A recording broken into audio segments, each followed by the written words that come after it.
Hello students, मैं अंजलि पयाल स्वागत करती हूँ आपका आईसीटी वर्चुअल क्लास में।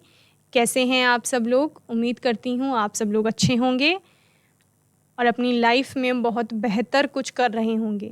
आज हम बात कर रहे हैं क्लास 12th की केमिस्ट्री की, जिसमें हमारा 6th चैप्टर चल रहा है, जिसमें हम तत्वों के निष्कर्षण की बात कर रहे हैं। और तत्वों का निष्कर्षण किससे किया जा रहा था? खनिज से हमने अयस्क ढूंढे और अयस्कों से आपके तत्वों का निष्कर्षण हो रहा था। ओके, उसके लिए हमने अलग अलग प्रक्रम देखे हैं। अपने लास्ट सेशन में हमने एलिंघम डायग्राम को समझा, उसकी लिमिटेशंस देखी, और वहीं पर वात्या भट्टी में हमने आयरन को एक्सट्रैक्ट कराया उसके ऑक्साइड से, यानी कि रिडक्शन देखा। आज के इसके सेशन में हम कॉपर और जिंक की बात करेंगे, यानी कॉपर का रिडक्शन होगा कॉपर ऑक्साइड से, कॉपर फर्स्ट ऑक्साइड या क्यूप्रस ऑक्साइड जिसे आप कहते हैं, और जिंक का रिडक्शन किया जाएगा जिंक ऑक्साइड से। ओके, आइए चलते हैं स्मार्ट बोर्ड की तरफ। तो बच्चों, लास्ट सेशन में हमने क्या देखा था? जो हमारा चैप्टर चल रहा है 6th chapter, general principle and processes of isolation of element, यानी तत्वों के निष्कर्षण की बात हम यहाँ पर कर रहे थे। तत्वों का निष्कर्षण कहाँ से करना है? हम मेनली यहाँ पर धातुओं की बात कर रहे थे कि उनका निष्कर्षण करना है। और निष्कर्षण कहाँ से? जो हमें खनिज मिले थे, खनिजों में हमने अयस्क छांटे थे, उन अयस्कों का हमने सांद्रण किया था। अब सांद्रित अयस्क में आपका क्या हो गया था? उसको हमने सल्फाइड और कार्बोनेट अगर हैं तो उनको ऑक्साइड के रूप में प्राप्त हुआ था। लास्ट हमने बोला था कि अब जो हमें ऑक्साइड प्राप्त हुआ है उसका रिडक्शन करना है, और रिडक्शन करने पर हम क्या देख रहे हैं कि कुछ तो आपकी ऐसी धातुएं होती हैं जो सिंपली रिड्यूस हो जाती हैं, यानी सिर्फ गर्म करने से, या उनको जब तापमान दिया जाता है, धातु के ऑक्साइड, ऐसे ऑक्साइड जिनको सिर्फ गर्म करने से वो क्या कर ले जाते हैं, अपना ऑक्सीजन वाला पार्ट मुक्त कर लेते हैं, यानी रिड्यूस हो जाते हैं। ठीक है, तो हमें धातु अलग प्राप्त हो जाती है। लेकिन कुछ ऐसे तत्व होते हैं या ऐसी धातुएं हैं जो सिंपली गर्म करने से या टेम्परेचर बढ़ाने से आपके रिड्यूस नहीं हो रहे थे। ठीक है, तो उनको अलग से अपचायक उनमें ऐड किया जा रहा था। अपचायक यानी आपके रिड्यूसिंग जो भी एजेंट है या और कोई कंपाउंड, उसको मिलाया जा रहा था, और उसके मिलाने से फिर क्या हो रहा था? दो तरह की वहां पर अभिक्रियाएं चल रही हैं। एक आपका हो रहा है रिडक्शन और एक आपका हो रहा है ऑक्सीडेशन। तो आप क्या कह रहे थे? Redox reaction. जब एक ही अभिक्रिया में रिडक्शन और ऑक्सीडेशन दोनों होते हैं तो उनको क्या कहा जाता है? आपका रेडॉक्स रिएक्शन कहा जाता है। तो रेडॉक्स रिएक्शन वहां पर होती है, मतलब कि आपकी जिस धातु को आपने क्या करना है? अलग करना है, निष्कर्षित करना है। जिस धातु का आपको अयस्क मिला है उस अयस्क से आपने धातु को पृथक करना है, तो उसका तो क्या हो रहा होगा? उसका तो रिडक्शन हो रहा होगा। लेकिन उसके विपरीत जो रिड्यूसिंग एजेंट आपने उसमें डाला है अपचायक, उसका क्या हो रहा होगा? ऑक्सीकरण हो रहा होगा, यानी ऑक्सीडेशन। क्यों? क्योंकि उसके साथ जुड़कर ही तो ऑक्सीजन अलग हो रही है। समझ रहे हैं? तो इस प्रकार से हमने देखा था। और इसमें हमने लास्ट सेशन में क्या पढ़ा था? एलिंगम आरेख पढ़ा था, एलिंगम डायग्राम। एलिंगम डायग्राम आपका क्या बता रहा था कि आपका जो गिव्स फ्री एनर्जी है उसके और टेम्परेचर के बीच में एक ग्राफ आ रहा है, जिसके द्वारा हम क्या समझते हैं कि कौन सा रिड्यूसिंग एजेंट अच्छा है और कौन सा कैसा है, किस तरह से आपका बिहेव कर रहा है टेम्परेचर के साथ। यानी जिसकी वैल्यू जितने कम टेम्परेचर पे निगेटिव हो जाएगी वो उतना अच्छा अपचायक होगा। ठीक है, जिसकी वैल्यू जितनी नीचे ग्राफ के अकॉर्डिंग, यानी जो कम टेम्परेचर पे, इधर आपका एक्स एक्सिस पर आपने टेम्परेचर लिया था और वाई एक्सिस पे क्या लिया था? डेल्टा जी की वैल्यू ली थी। ये एक्स एक्सिस पे टेम्परेचर हो गया। तो जितने कम टेम्परेचर पर जो पहले निगेटिव हो जाता है, ठीक है, उसको आपने क्या कहा था कि वो उतना अच्छा क्या होगा? अपचायक होगा। ओके, तो इस प्रकार आप देख रहे हैं, जैसे यहाँ पे कार्बन है, आपका एल्यूमिनियम है, मैग्नीशियम है, तो जो नीचे होता है वो अपने से ऊपर वाले को क्या कर देता है? रिड्यूस कर देता है। ओके, लेकिन ऊपर वाला कभी भी नीचे वाले को रिड्यूस नहीं कर पाएगा। तो इस प्रकार से हम इसमें समझ रहे थे। और आपने क्या देखा था? इसमें अलग अलग चीजें आपने यहाँ पर समझी थी कि किस प्रकार टेम्परेचर बढ़ने से क्या होता है? डेल्टा जी की वैल्यू पॉजिटिव होने लग जाती है। ठीक है, लिमिटेशंस भी यहाँ पर आई थी, सीमाएं,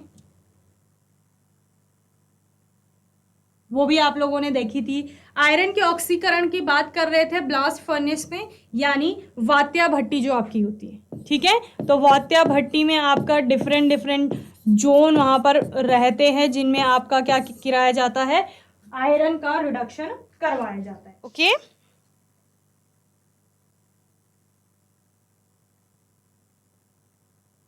तो इस प्रकार आपने क्या देखा था, आयरन का उसके ऑक्साइड से निष्कर्षण हो रहा था। ठीक है,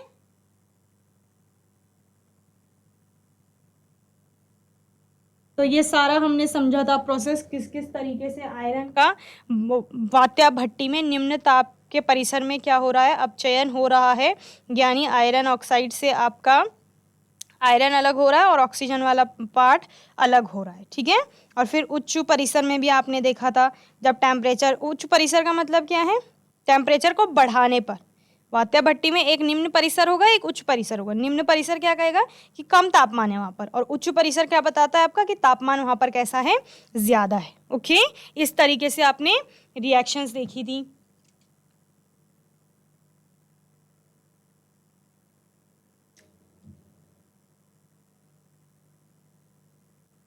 टाइप्स ऑफ आयरन्स यहाँ पर आपने देखे थे कि आयरन के अलग अलग प्रकार आपने यहाँ पर फिर पढ़े थे कि जो आपका लोहे में उसके किस कार्बन कंटेंट के अनुसार वो अलग अलग प्रकार का होता है। पिग आयरन आपने देखा था और कास्ट आयरन देखा था। ठीक है, कच्चे लोहे को आपका पिग लोहा कहा जाता है, cast iron and wrought iron. Okay, इस तरह से 3 प्रकार का आयरन यानी कि लोहा आपने देखा था, इसके बारे में आपने पढ़ा था। ओके, तो होपफुली इतना आपको पिछले सेशन में अच्छे से समझ में आया होगा। आज के सेशन में हम बात करेंगे क्यूप्रस ऑक्साइड यानी कॉपर फर्स्ट ऑक्साइड से आपका कॉपर का निष्कर्षण। ठीक है, तो अभी तक रिडक्शन की ही बात चल रही है। रिडक्शन की बात क्या कहती है, रिडक्शन कहता है कि आपका जो ऑक्साइड वाला पार्ट है, धातु ऑक्साइड में जो ऑक्साइड का पार्ट है उससे धातु को मुक्त कीजिए। ठीक है, तो कॉपर क्यूप्रस ऑक्साइड जो आपका है, कॉपर फर्स्ट ऑक्साइड भी जिसे कहते हैं, क्यूप्रस ऑक्साइड और क्यूप्रिक ऑक्साइड, 2 तरह से आपका कॉपर पाया जाता है अलग अलग ऑक्सीडेशन स्टेट में। तो वहाँ से आपने क्या निकालना है, कॉपर को पृथक करना है। तो आप कॉपर को पृथक करते हैं तो क्या कहा जा रहा है, however most of the ores are sulphide and some may also contain iron. ठीक है, तो क्या कहा जा रहा है कि ज़्यादातर आपके सल्फाइड और पाए जाते हैं कॉपर के। ठीक है, तो कॉपर सल्फाइड के फॉर्म में पाया जाएगा तो उसका क्या होगा, सल्फाइड की होती है रोस्टिंग, यानी भर्जन किया जाएगा, और भर्जन के पश्चात क्या मिलेगा आपको, रोस्टिंग होने पर कॉपर का ऑक्साइड मिलेगा। ठीक है, जिसको क्या किया जाता है, कोक के साथ गर्म करने पर आपका धातु में अपचयित करना अत्यधिक आसान होता है। ठीक है, जो अगर हमें क्या मिल गया, सल्फाइड से ऑक्साइड मिल गया, तो अभी ऑक्साइड को आप इजीली क्या कर लेते हैं, रिड्यूस कर लेते हैं और फिर आपको धातु मिल जाती है। ठीक है, ज़्यादातर क्या होता है 500 से 600 डिग्री टेम्परेचर के बाद जो कार्बन है, कार्बन मोनोऑक्साइड तथा दूसरा कार्बन डाइऑक्साइड, दोनों ही रेखाएं आलेख में स्थित बहुत नीचे होती हैं। तो नीचे का मतलब क्या था, मैंने कहा था जो जितना नीचे आएगा आलेख में, कौन सा आलेख, एलिंगम आलेख की बात हो रही है। ठीक है,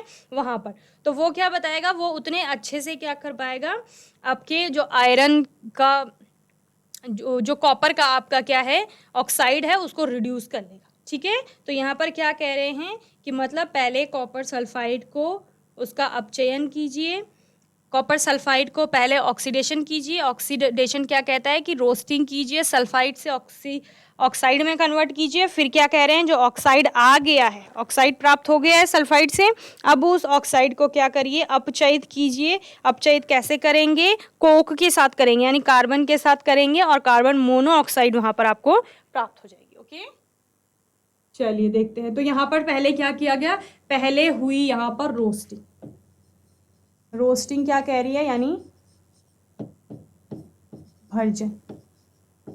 भर्जन कहता है कि कॉपर का जो सल्फाइड है इसका ऑक्सीडेशन करिए, यानी कि इसमें ऑक्सीजन जोड़िए, और ऑक्सीजन जोड़ने पर आपको क्या मिल गया, Cu2O मिल गया, यानी जो आपका कॉपर का क्या है ऑक्साइड है वो आपको प्राप्त हो गया। ठीक है, अब कॉपर का जो ऑक्साइड है इसके साथ क्या करना है आपको, इस ऑक्साइड से ऑक्सीजन वाले पार्ट को हटाना है। क्यों, क्योंकि हमें तो कॉपर निकालनी है ना, कॉपर का यानी तांबे का निष्कर्षण करना है हमने, समझ रहे हैं, तांबे का निष्कर्षण करना है, मतलब Cu2O में से आपको O वाला ऑक्सीजन वाला पार्ट हटाना है। तो उसके लिए क्या होगा, ऑक्सीजन का हटना यानी रिडक्शन किया जाएगा। रिडक्शन यानी अपचयन।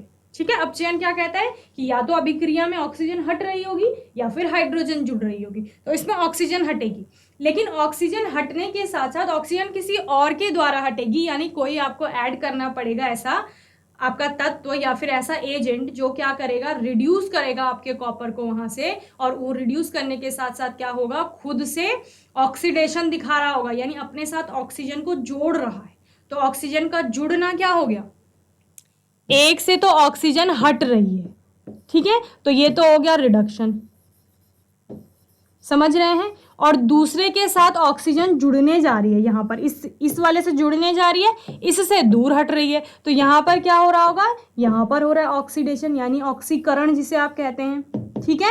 तो अब वो क्या हम ऐड करेंगे, तो हम कह रहे हैं कि हम कोक ऐड करेंगे, यानी कि कार्बन ऐड करेंगे, और उसको ऐड करने से क्या होगा, आपका जो कॉपर का ऑक्साइड है वहां से ऑक्सीजन क्या होगी, कार्बन के साथ जुड़ जाएगी और कॉपर आपकी अलग हो जाएगी, ठीक है। The oxide can then be easily reduce to metallic copper using coke, okay. क्या कहा जा रहा है, कार्बन का यूज करिए और आपका जो क्या है मेटेलिक ऑक्साइड है या कॉपर का ऑक्साइड है वो इजीली मेटल के रूप में या कॉपर के रूप में आपको प्राप्त हो जाएगा, इस तरह से। तो क्या किया गया, कॉपर के ऑक्साइड में कार्बन मिलाई गई तो आपको क्या मिल गया, कॉपर अलग मिल गई, बस यही तो हमें निकालनी थी कॉपर। ये तांबा हमने अलग करना था कहाँ से, जो आपके कॉपर ऑक्साइड में कॉपर है वहां से।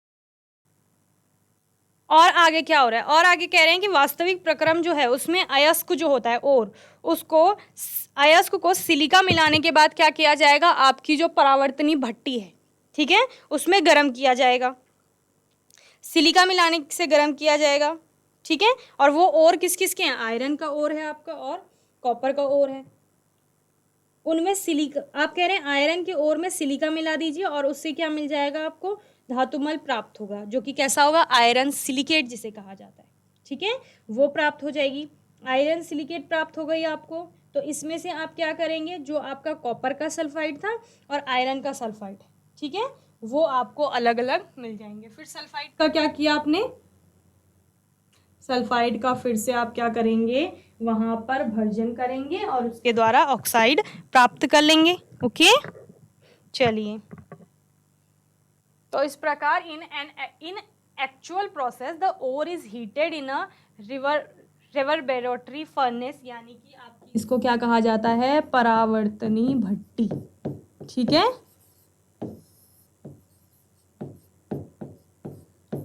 After mixing with silica, silica के साथ मिक्स किया जा रहा है और को, जो आपका अयस्क प्राप्त हुआ था ना, सांद्रित अयस्क, उसकी बात कर रहे हैं।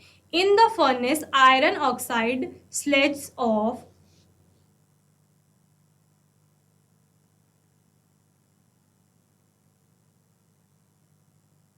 as iron silicate and copper is produced in the form of copper matte, okay। तो इस स्लेज ऑफ का मतलब क्या है, इसको धातु मल कहा जाता है, ठीक है।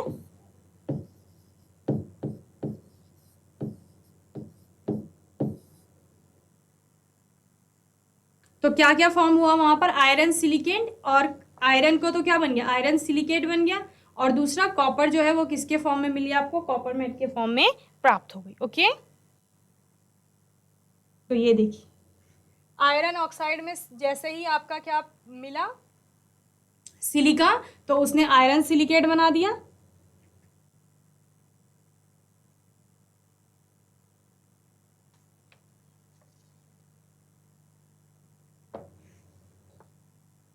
आयरन ऑक्साइड से पहले आपका क्या था, आयरन सल्फाइड था, ठीक है।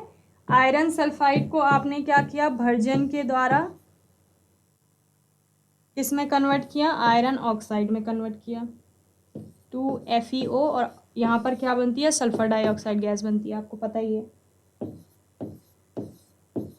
ठीक है। अब ये जो आयरन का ऑक्साइड है इसमें फिर क्या डाला, SiO2 डाला और आयरन सिलिकेट आपको प्राप्त हो गया है। ठीक है, यही कह रहे हैं। और कॉपर के साथ क्या होगा, कॉपर के साथ भी यही होगा। कॉपर के साथ आपने कहा 2Cu2S है, कॉपर का सल्फाइड है, इसमें डालिए 3A2, आपको क्या प्राप्त हो जाएगा, कॉपर का oxide plus 2SO2 sulphur dioxide. Okay, तो यहाँ पर जो ये 2Cu2O यानी कॉपर का ऑक्साइड जो प्राप्त हुआ है, देखिए पहले आपको क्या मिलते हैं, पहले आपको सल्फाइड और कार्बोनेट मिलते हैं, फिर सल्फाइड या कार्बोनेट को आप भर्जन या निस्तापन के द्वारा किस में कन्वर्ट करते हैं, ऑक्साइड में। क्यों, हम यही तो पढ़ रहे हैं कि ऑक्साइड से धातु को निष्कर्षित करना ज्यादा इजी है, इसीलिए हम पहले सल्फाइड को ऑक्साइड में कन्वर्ट कर रहे हैं। तो यहाँ पर आपके पास कॉपर का सल्फाइड था, इसको बदल लिया कॉपर के ऑक्साइड में। अब इस कॉपर के ऑक्साइड में क्या कह रहे हैं, इसमें डालिए सिलिकेट या कॉपर मैट जिसको कहा जा रहा है। ठीक है, Cu2O में डालिए Cu2S, तो इससे क्या हो जाएगा, SO2 आपका अलग हो जाएगा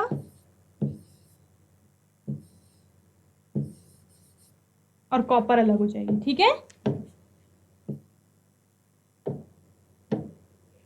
ये कॉपर अलग हो गई आपकी और SO2 अलग हो गई।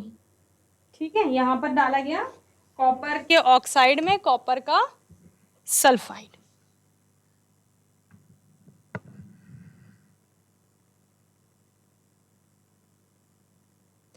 Sludge copper matter is then charged into silica line converter.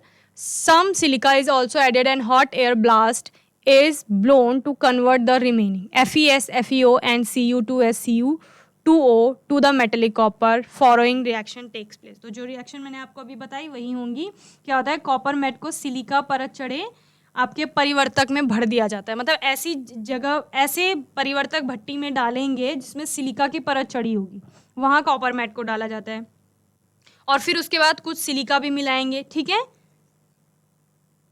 और फिर क्या करेंगे, जो बचा हुआ आपका आयरन का सल्फाइड है, आयरन का ऑक्साइड है, कॉपर का सल्फाइड, कॉपर का ऑक्साइड है, उनको धात्विक कॉपर में क्या कर लेते हैं, परिवर्तित करने के लिए उसमें गर्म वायु के झोंके प्रवाहित किए जाते हैं। ओके, इसके बाद आपकी रिएक्शन क्या होगी,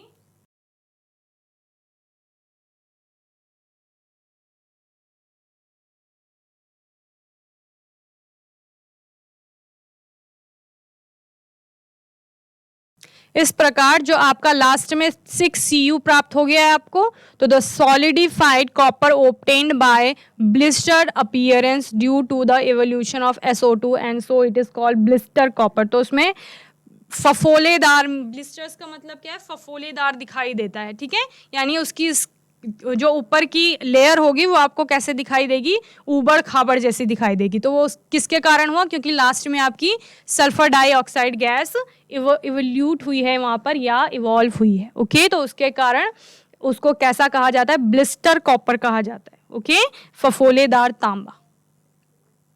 तो होपफुली आपको इतना समझ आ गया होगा कि कॉपर का जो क्यूप्रस ऑक्साइड है यानी कॉपर फर्स्ट ऑक्साइड है, उससे कॉपर को किस प्रकार निकाला जा रहा है। पहले आपने कहा कि कॉपर का जो सल्फाइड होगा उसको ऑक्साइड में कन्वर्ट कीजिए, फिर उसको उसमें कार्बन ऐड कीजिए, कार्बन यानी कोक। ठीक है, तो उससे क्या प्राप्त हो रही थी, उससे आपको कॉपर प्राप्त हो रही थी। फिर आपने क्या कहा कि परावर्तनी भट्टी में क्या किया जाएगा, परावर्तनी भट्टी में उसको डाला जाएगा जहाँ पर सिलिका का प्रयोग किया गया और उसके द्वारा भी आपको क्या प्राप्त हो रही है, कॉपर प्राप्त हो रही है। ओके, चलिए जल्दी से नोट करेंगे इसे, फिर हम आगे जिंक का निष्कर्षण देखेंगे। चलिए, तो अभी तक हमने किसकी बात कर रहे थे हम, कि कॉपर को आपने क्या किया, कॉपर ऑक्साइड से कॉपर का निष्कर्षण हो गया है। अब किसकी बात कर रहे हैं, अब हम बात कर रहे हैं extraction of zinc from zinc oxide, यानी जिंक का ऑक्साइड। जिंक का ऑक्साइड हमें कहाँ से मिला था, जिंक का ऑक्साइड हमें मिला था कि हमने खनिज ढूंढे, खनिज में से अयस्क छांटे, अयस्क में हमें पता चला कि कुछ कुछ खनिजों में क्या है, जिंक की मात्रा अधिक है। ठीक है, जिंक आपकी क्या है, एक धातु है और उन खनिजों से आसानी से आप जिंक को अलग कर सकते हैं। तो फिर आपने उनको क्या बोल दिया कि ये जिंक के अयस्क होंगे।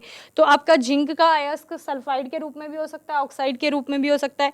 तो सपोज आपके पास जिंक का सल्फाइड आ गया, ठीक है, तो उस जिंक सल्फाइड को किस में परिवर्तित करेंगे, जिंक के ऑक्साइड में परिवर्तित करेंगे, ठीक है।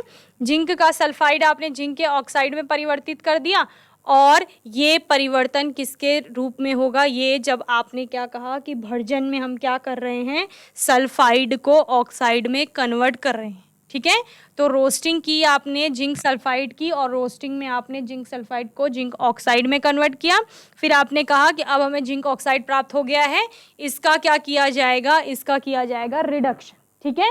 और रिडक्शन आपका कहता है कि रिडक्शन में आप जिंक ऑक्साइड में मिला दो कोक, और उससे क्या होगा, आपका कोक जो है वो जिंक ऑक्साइड से मिल करके CO अलग कर देगी और जिंक आपकी अलग हो जाएगी, ठीक है।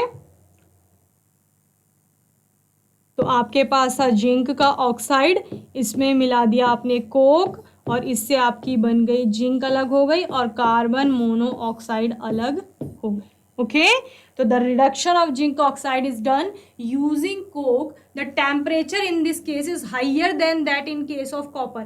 कॉपर के केस में आपको याद है 500 600 700 केल्विन के आसपास टेम्परेचर रखा जा रहा है, इसमें आपका टेम्परेचर बहुत ज़्यादा रखा जाता है, 1673 केल्विन के आसपास रखा जाता है, ठीक है। तो आप बोल सकते हो कि 1600 टू 1700 केल्विन के बीच में टेम्परेचर रखा जाता है जहां पर रिएक्शन होती है, और आपका क्या प्राप्त हो जाता है, for the purpose of heating the oxide is made into briquettes with Coke and clay, the metal is distilled of and collected by rapid chilling. तो जो आपकी धातु होती है वो आश्रित हो जाती है और तीव्र शीतलन उसका होता है, जिसके बाद क्या होती है, आपकी धातु अलग एकत्र हो जाती है, ओके। जल्दी से नोट करेंगे इसे, फिर समझेंगे अच्छे से।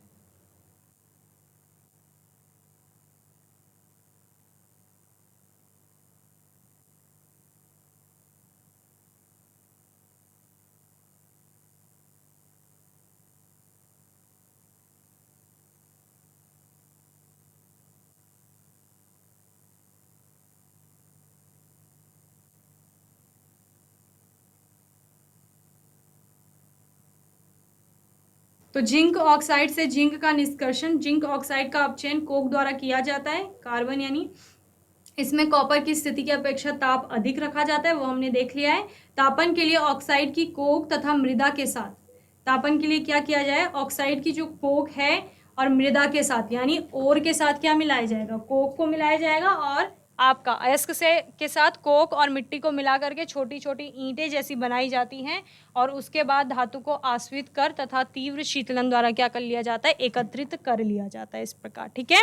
तो बच्चों आज के सेशन में हमने क्या क्या देखा, आज के सेशन में हमने देखा, हमने जो कॉपर थी उसको एक्सट्रैक्ट किया क्यूप्रस ऑक्साइड यानी कि कॉपर फर्स्ट ऑक्साइड से, और दूसरा हमने क्या देखा, जिंक का एक्सट्रैक्शन हो रहा है जिंक ऑक्साइड से, यानी ही दोनों ही केस में आपका क्या हो रहा है, रिडक्शन हो रहा है, अपचयन हो रहा है। और आप क्या कहते हैं, इन अभिक्रियाओं में अपचयन तथा उपचयन यानी कि ऑक्सीडेशन और रिडक्शन दोनों एक साथ चलते हैं, इसीलिए आप कभी कभी इनके लिए रेडॉक्स रिएक्शन भी यूज़ कर रहे होते हैं। क्यों, क्योंकि आप यहाँ पर देख रहे हैं, जैसे आपको स्क्रीन में दिख रहा है ZnO+C हो रहा है, तो जिंक से तो ऑक्सीजन हट रही है, लेकिन कार्बन से तो जुड़ रही है, सी से तो जुड़ी रही है, तो यानी आपका एक तरफ से हट रही है, दूसरी तरफ को जुड़ रही है, तो ऑक्सीजन एक साइड से हट रही है, मतलब वहाँ रिडक्शन हो रहा है, ZnO का रिडक्शन हो रहा है, लेकिन कार्बन के साथ तो ऑक्सीडेशन हो रहा है, वहाँ पर ऑक्सीकरण अभिक्रिया हो रही है, ओके।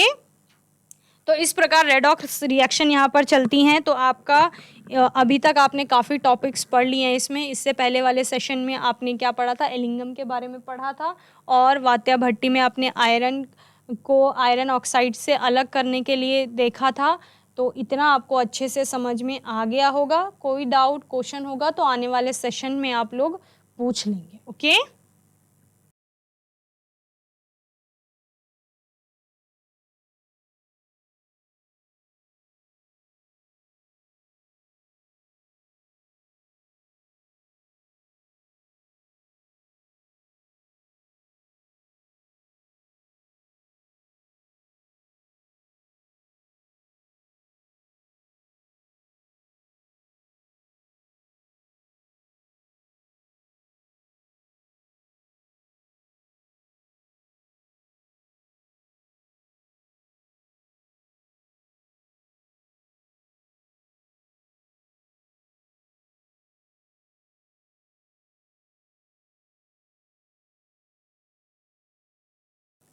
तो बच्चों, मैं उम्मीद करती हूँ आज का सेशन आपको अच्छे से समझ में आया होगा।